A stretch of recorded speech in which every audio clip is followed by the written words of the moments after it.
খবর খুঁজছি ভালো লাগছে, বুঝছেন।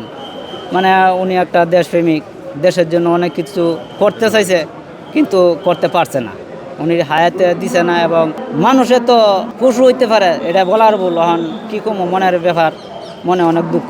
আমরা কবরটা খুঁড়ছি, কোনো ক্ষোভ নাই।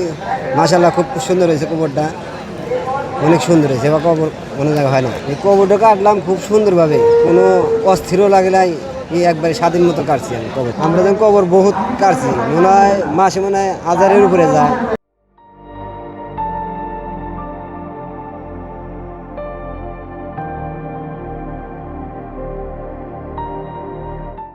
অন্য কবর কাটতে গেলে দম বাড়া গেছে, অস্থি ঠেকছে, কিন্তু এই কবরটা কাটতে গেলে তো অস্থি আচ্ছা, ঠেকে না। কয় ঘন্টা লেগেছে আপনার এই কবর খোঁজার? কবরটা খোঁজার জন্য আমার 2 ঘন্টা আগেই হয়ে যেত, কিন্তু মাঝখানে একটু রাবিশ বাড়াইছিল, তাই একটু দেরি লেট হয়ে গেছে। নাই তো কবরটা অনেক আগে হইতো। আপনার নামটা কি? আমার নাম আবু বক্কর। কত বছর ধরে কবর করেন? 7 বছর ধরে। এই যে বিপ্লবীর কবর খুললেন, কেমন লেগেছে আপনার? খুব সুন্দর, আল্লাহ দিয়ে তো কোনো সমস্যা নেই।